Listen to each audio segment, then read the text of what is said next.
자, 이번에 분석해 볼 기업은 패스널이라는 기업이고요. 제 블로그에는 22년 1월 1일에 분석해 본 적이 있습니다. 미국 본사고 나스닥 상장사예요. 10년 주가는 지금 그래프처럼 꾸준히 우상향하는 모습 볼 수 있습니다. 패스널은 나사 유통업체에서 시작한 기업이고요. 현재는 MRO 제품들, 그러니까 나사나 공구, 전기 부품, 안전 장비들을 유통하거나 직접 제조하기도 하는데 제조 비중은 그렇게 크지 않은 것 같습니다. 그래서 한마디로 비교해 보자면 철물점이랑 비슷할 것 같아요. 근데 규모가 좀 큰 철물점인 거죠. 그럼 규모가 어느 정도 되느냐? 24년도에 75억 달러 매출 보고했어요. 하나로 약 10조 원 정도 되는데요. 국내에 이제 여러분들이 알만한 기업 고려아연이 24년도 매출 12조 원 보고했거든요. 고려아연이 울주공장 풀 가동해서 올린 매출이랑 패스널이 나사 유통해서 올린 매출이랑 거의 비슷한 수준인 거예요. 지금 매출은 총 두 가지로 보고하고 있는데요. 하나는 브랜치 로케이션, 하나는 온사이트 로케이션으로 구분해서 보고하고 있습니다. 브랜치 로케이션 같은 경우에는 전통적인 매장 매출, 그러니까 패스널이 매장을 직접 두고 발생시키는 매출을 의미하고요. 그 다음 온사이트 로케이션 같은 경우에는 패스널이 직접 고객 현장에 제품을 갖다 놓고 발생시키는 매출을 의미해요. 그래서 이 첫 번째 줄부터 살펴보면 이건 이 로케이션, 이 매장의 수를 의미합니다. 그 다음 두 번째는 그 해당 부문의 총 매출액이고요. 세 번째는 매장당 평균 월별 매출액을 의미합니다. 브랜치 로케이션 같은 경우에는 2015년 대비 매장 수가 지금 줄고 있어요. 근데 이제 총 매출은 다행히 증가는 하고 있습니다. 이 매출이 증가하기 때문에 지점당 매출도 역시 증가하는 상황이에요. 그렇지만 패스널이 이제 전략적으로 매장의 수를 감소시키고 있는 거라고 보면 되겠고요. 반면에 온사이트 로케이션 같은 경우에는 2015년 대비 거의 한 8배 가까이 증가했죠. 8배 가까이 증가했고, 이 온사이트 매출 같은 경우에도 거의 7, 8배 정도 증가했습니다. 그런데 이제 보면 평균 지점당, 로케이션당 매출액은 거의 비슷한 수준이에요. 그럼 이게 의미가 뭐냐? 평균 월별 매장 매출액이 비슷하기 때문에 패스널 입장에서는 온사이트 로케이션 수를 늘릴수록 그대로 매출 증가로 이어지게 되는 구조입니다. 패스널은 온사이트 로케이션이 이제 핵심 성장 동력이라고 보면 되겠어요. 그렇지만 이제 총 매출액 24년 기준으로 보면 매장 매출이 아직 55%로 조금 더 높은 수준인데 아무래도 몇 년 안에 이 비율이 아마 뒤집히겠죠. 그 다음에 지역별 매출로 보면 이제 미국이 거의 83%로 많은 부분을 차지하고 있고요. 지리적으로 가까운 캐나다나 멕시코도 14% 정도로 높은 비중을 차지하고 있습니다. 그래서 온사이트 매출 설명드리기 전에 현장에서 우리가 어떻게 이제 공구 도구들이 유통되고 관리되는지 살펴보자면 이제 공사 도구 업체로 들어가겠죠. 도구 업체로 건물이나 뭐 공사를 하려고 들어가게 되면은 현장에 자기들이 이렇게 공구함을 팔레트로 떠서 이렇게 갖다 놓습니다. 갖다 놓고 뭐 현장 끝나면 다시 팔레트로 떠서 가져가죠. 그래서 뭐 이제 나사 볼트 같은 거 미리수별로 이렇게 구분해서 모아놓고 공구들도 여기다 다 이렇게 넣는데 이제 이런 게 떨어지면 이제 반장님들이 경리분한테 요청을 합니다. 이제 채워달라고 요청해서 경리분이 이렇게 채워 넣는 방식인데 이제 막상 현장에 가보면은 정신이 없어요. 이 10mm짜리를 15mm에 넣고 15mm짜리를 여기다 넣고 섞이고 뭐 물론 그러면 공사 반장님한테 혼나긴 하는데 이게 현장이 너무 힘들고 바쁘다 보니까 이거 챙기기도 굉장히 힘들어요. 그리고 이 반장님들이 격리 아주머니한테 요청을 했는데 만약에 격리 아주머니가 깜빡해서 이거 못 채워 넣는다. 그러면 그날 공사 하루는 못 하는 거예요. 그래서 이 패스널이 여기서 아마 아이디어를 착안한 게 아닌가 싶습니다. 그럼 이 온사이트가 어떻게 이루어지느냐? 먼저 공사 도급 업체들이 패스널이랑 계약을 하게 되면 패스널 운영팀이 고객 현장에 자기 팀을 파견을 합니다. 파견을 해서 그 해당 공사 공정에 필요한 부품들을 알아서 설계하고 현장에 배치를 하는 거예요. 이 과정에서 패스널 전용 물류센터에서 정기적으로 배송을 하기도 하고, 패스널은 이렇게 실시간으로 재고나 사용량을 파악하면서 자신들의 제품을 현장 내에 공급을 하는 거예요. 그리고 때로는 현장 내에 공구 자판기 같은 것 설치해서 고객들이 즉시 필요한 공구, 도구, 부품들을 쓸 수 있도록 하게 하는 거죠. 매출을 본격적으로 살펴보면 일단 10년 연속 매출 증가예요. 엄청난 성장세죠. 그리고 지금 저희가 운 좋은 시대에 태어나서 기업의 경쟁력을 살펴볼 수 있는 새로운 지표가 하나 생겼다고 생각하는데요. 저는 그게 2019년 코로나 시기, 그 다음에 23, 24년 인플레 시기 매출을 살펴보는 게 좋을 것 같아요. 이 당시에도 매출이 증가했다. 그러면 어느 정도 해당 시장에서 경쟁력을 갖고 있는 거라고 봐야 되거든요. 물론 코로나 시기에 제약이나 뭐 키트 같은 기업들은 제외해야겠죠. 다음으로 이익을 한번 살펴보겠습니다. 여러분은 여기서 어떤 부분이 눈에 띄시나요? 지금 우상향하는 이익도 있고 20%가 넘는 영업이익률도 눈에 띄는데, 저는 이 이익률의 표준 편차가 굉장히 눈에 들어옵니다. 지금 영업이익률의 표준 편차가 0.4%거든요.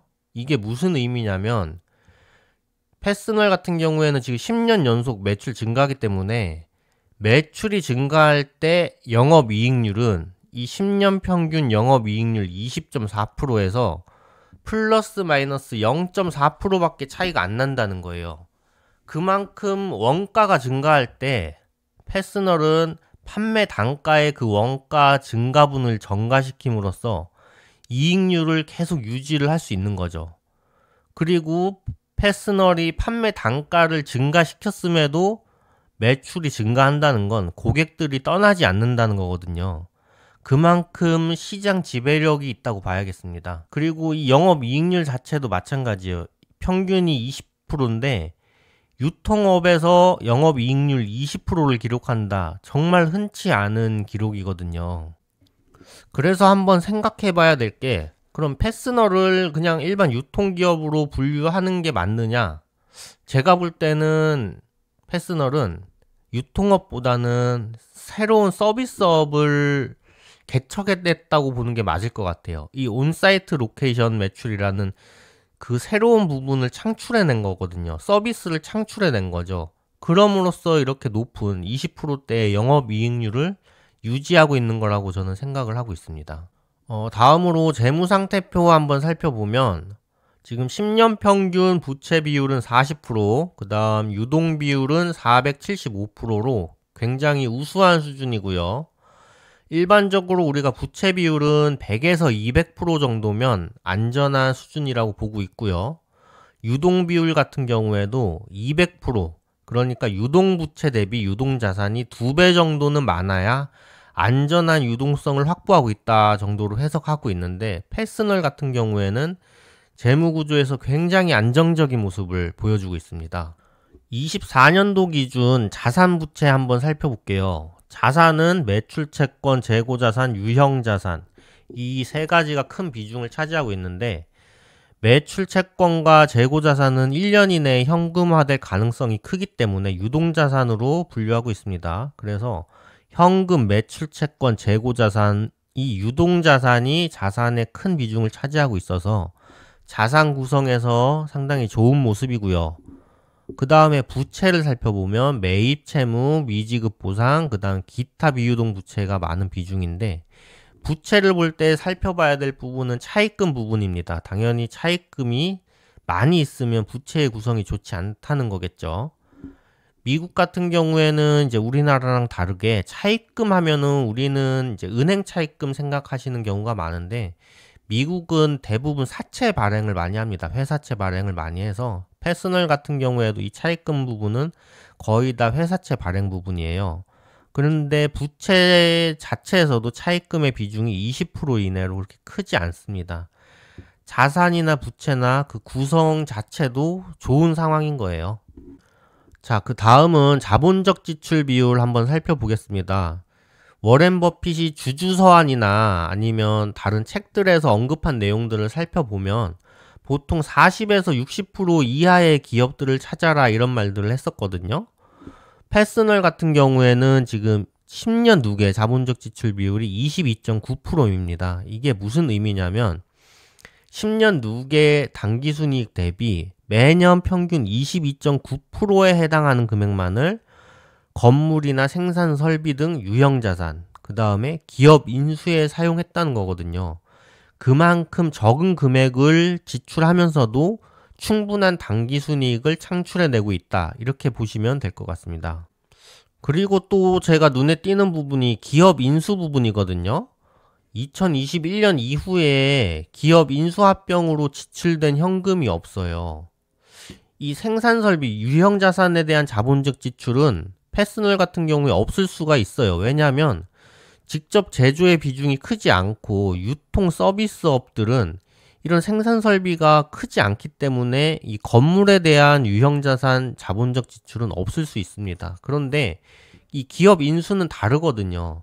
미국에서 기업 인수로 외형 확장을 하는 기업들이 굉장히 많은데 이 10년치를 봐도 패스널 같은 경우에는 이 기업 인수를 통해 외형 확장을 한 게 아니에요. 아까 말씀드렸던 온사이트 로케이션, 본인들만의 서비스 유통을 통해서 본인들의 매출 규모를 키운 거거든요. 그런데 이런 부분은 한계가 있을 수 있어요. 그런 한계를 아까 봤던 그 풍부한 유동성을 바탕으로 기업 인수를 통해서 패스널이 추가적인 매출 증대를 할 수 있는 여력이 있다. 이런 것으로도 한번 생각해 볼 수 있겠습니다. 그리고 여러분들 제가 설명드리는 이런 자본적 지출이나 아니면 회계 용어들 이런 부분들은 제 블로그에 설명 자료가 있거든요. 그런 부분들 참고해 주셔도 되고 아니면 제가 시간 여유가 되면 나중에 이런 용어들을 설명하는 영상을 올릴 계획에 있으니까 그때 한번 참고해 주셔도 좋을 것 같습니다. 자, 그 다음은 주주환원 분석입니다. 주주환원율은 당기순이익 대비 몇 프로를 배당이나 자사주 매입에 사용하고 있는지를 나타내는 지표예요. 패스널 같은 경우에는 이제 10년 누계 자본적 지출 비율 79.4%로 계산되거든요. 그러니까 매년 당기순이익의 평균 79%가량을 배당이나 자사주 매입에 사용하고 있다라고 보시면 될 것 같습니다. 제 개인적으로는 이제 70% 정도가 넘으면 이제 주주 환원율이 높다고 생각을 하고 있어요. 참고로 자사주 매입에서 이렇게 군데군데 플러스가 있는 부분들이 있는데 이 부분들은 자사주 매입으로 감소한 것보다 더 많은 양의 스톡 옵션이나 주식 보상으로 늘어난 주식이 많다. 이렇게 생각하시면 될 것 같습니다. 그래서 결과적으로 패스널은 주주 환원을 자사주 매입보단 배당 지급을 통해서 하고 있구나라고 해석할 수 있습니다. 마지막으로 가격에 대해서 한번 살펴보고 갈게요. 시장에서는 지금 패스널에 대해 퍼 42.6배 주고 있거든요. 퍼 42.6배라는 건 지금 현재 패스널의 당기순이익 기준으로 42년을 벌어야지 현재 시가총액 전액을 벌어들일 수 있다는 거거든요. 우리가 투자할 때 가치 투자라고 해서 가치만을 판단할 수는 없잖아요. 당연히 시장에서 매기는 가격에 대해서도 생각을 해봐야 될 텐데 저는 아직 이 42.6배라는 시장의 가격에 대해서는 어떻게 판단해야 될지는 잘 모르겠습니다. 그래서 여러분들은 저보다 더 나은 통찰력을 바탕으로 더 성공한 투자가 되시기를 바라겠습니다. 이상입니다.